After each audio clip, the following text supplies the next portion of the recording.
हम जिक्र कर रहे थे, एक टार्डिग्रेड है, उस एक जीव है, उसको भी एंटेंगल करने की कोशिश करी। कुछ कहते हैं वो भी एक दूसरे से, वो जीवित चीजें भी एंटेंगल्ड हो गई हैं, कुछ कहते हैं लोग। अभी तक जीवित चीजें एंटेंगल हुई नहीं हुई हैं। कुछ का कहना है हम कर चुके हैं, कुछ का कहना है हम नहीं कर चुके हैं। तो क्वांटम फिजिक्स का दूसरा सिद्धांत भी यही है कि अगर आप, अब देखें ना कितनी समानता है। जो साक्षी भाव पूरे जीवन भर से ओशो सबको समझाते रहे, गौतम बुद्ध पूरे जीवन भर यही समझाते रहे, महावीर स्वामी यही समझाते रहे। दूसरा सिद्धांत जो क्वांटम फिजिक्स का सिद्धांत है, ऑब्जर्वर इफेक्ट। अगर आप किसी भी चीज को ऑब्जर्व कर रहे हो तक नहीं, उससे जानकारी निकाल रहे हो, उसको कैलकुलेट कर रहे हो, किसी भी चीज को, वो चीज वो रहेगी नहीं। क्योंकि ऑब्जर्व करने के लिए आपको समय हटाना पड़ रहा है। आप नदी के पानी को ऑब्जर्व कर रहे हो, लेकिन जिस पानी को आपने ऑब्जर्व करा वो पानी तो बह के आगे चले गया, ये तो दूसरा पानी है।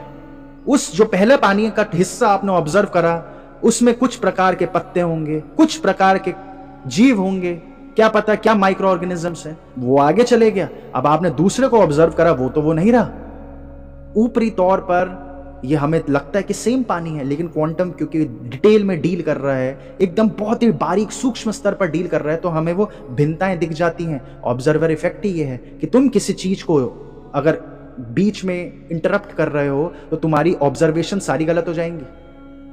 यहीं से आप लोगों ने कभी बचपन में सुना होगा, एक अनसर्टेनिटी प्रिंसिपल है, हाइसेनबर्ग अनसर्टेनिटी प्रिंसिपल। वो यही कह रहा है तुम किसी भी चीज को कैलकुलेट ही नहीं कर सकते। मजे की बात आप देखें, हम बोल रहे हैं हमें तो पता हमारा वजन 60 किलो है, वो बोल रहे तुम किसी भी चीज को कभी कैलकुलेट ही नहीं कर सकते, तुम्हारा अभी 60 किलो है, तुमने ऑब्जर्व करा, तो तुम्हारा वजन जब तुम दोबारा कैलकुलेट करोगे, कुछ बहुत ही डिटेल्ड, बहुत ही बारीक अगर तुम्हें वजन नापने की स्केल पर रखा जाए तो तुम्हारा वजन भिन्न आएगा। क्योंकि जीवन कांस्टेंट नहीं है, जीवन हर पल जो बदलता है उसी को जीवन कहते हैं। महावीर ने पूरा जीवन इस चीज में बिताया है, अनेकांतवाद, जो हमने पिछले कई क्लासेस में डिस्कस करा है।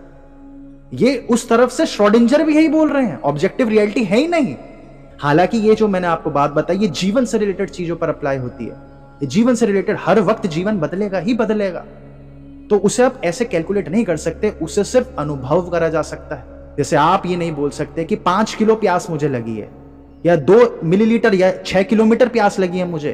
प्यास को आप किसी तरह नाप सकते हो?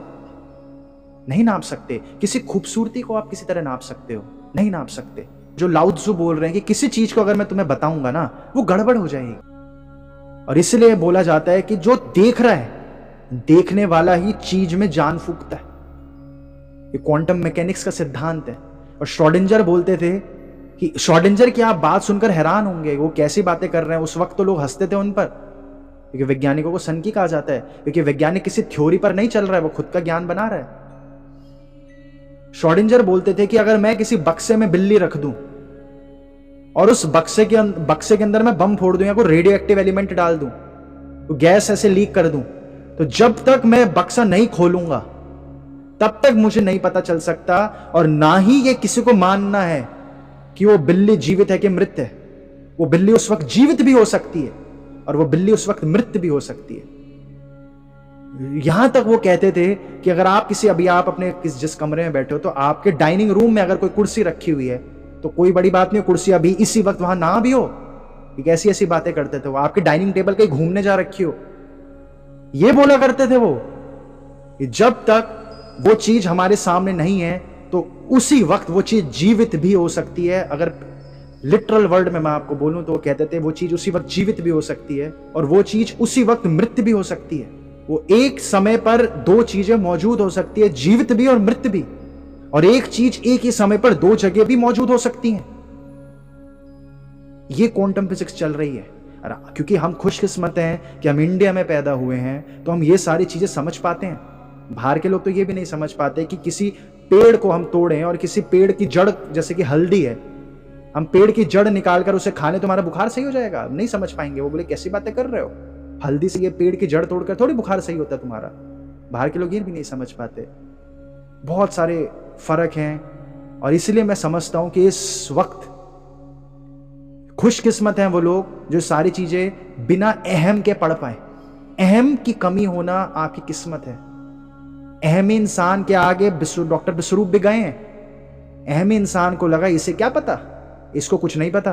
क्या लल्लन टॉप के आगे डॉक्टर विश्वरूप की वीडियोस नहीं गई थी? लल्लन टॉप तो आपसे ज्यादा डॉक्टर विश्वरूप को सामने से देखा है उसने, 1-1.5 घंटे का इंटरव्यू करा है।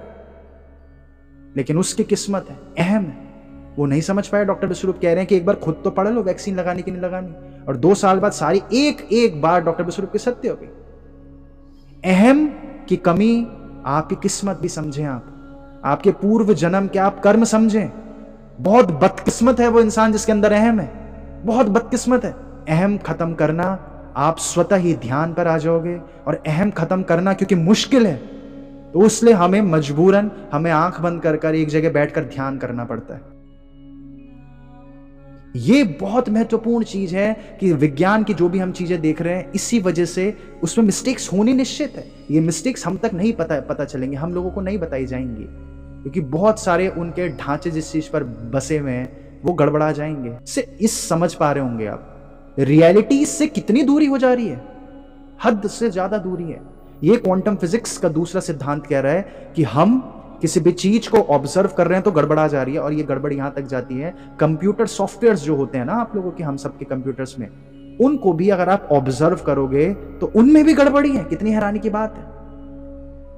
यहां तक जाती है कि अगर आप बैठे हुए हो, आपको अनुभव हुआ होगा ये चीज जो मैं डिस्कस करेंगे, कि आप बैठे हुए हो, अगर आपको कोई पीछे से घूर रहा है तो आपको एहसास हो जाएगा कोई घूर रहा है, या आपको लगता होगा कि ये मेरा वहम है, कोइंसिडेंस है। नहीं, ये थ्योरी है।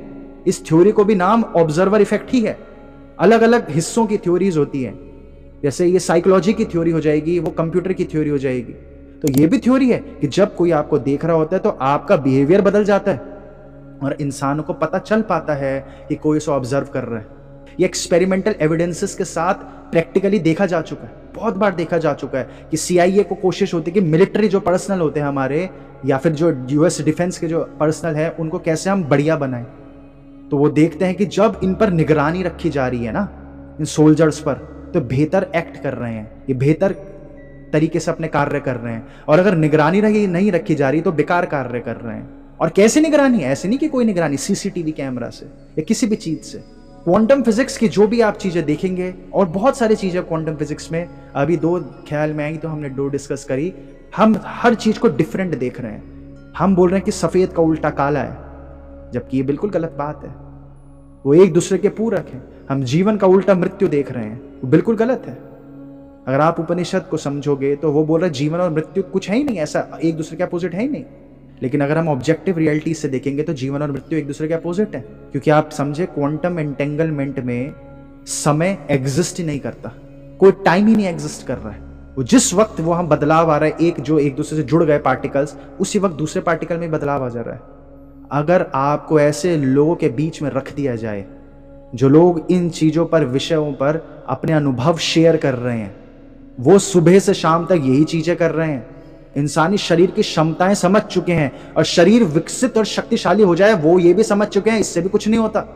आप अगर उड़ने भी लग जाओगे तो क्या ही हो गया, क्या हो जाएगा अगर हम उड़ने भी लग जाएंगे? जो लोग इन सारी चीजों के आगे जा चुके हैं, अगर आप उनके बीच में रहोगे, स्वतः ही आप ऊपर उठ जाओगे, स्वतः ही आप शरीर के आगे चले जाओगे, और स्वतः ही आपको मृत्यु समझ आने लगेगी। ऐसी कोई चीज नहीं है जो आप अनुभव नहीं कर सकते और विज्ञान उसे पहले पैदा कर दे। ऐसी संभव नहीं है कोई चीज कि आप अनुभव आप सीख नहीं सकते, आप नहीं सीख सकते और विज्ञान बता देने कोई नई चीज, संभव नहीं है आपके लिए। इसीलिए ये लाइव एक्सपेरिमेंट, ये अनुभव करना बहुत जरूरी है। इसलिए सही समझ, सही लोगों के बीच में बैठना, सही प्रकार के, अगर आप अपनी हिस्ट्री देखते हैं मोबाइल की, जो आपकी मोबाइल की हिस्ट्री होती है वही आप बनने लगेंगे, वही आपके अंदर समझ आने लगेगी। और क्वांटम फिजिक्स के ऊपर तो बहुत सारी चीज़ें हैं, जो ख्याल में आई वो हमने डिस्कस करी।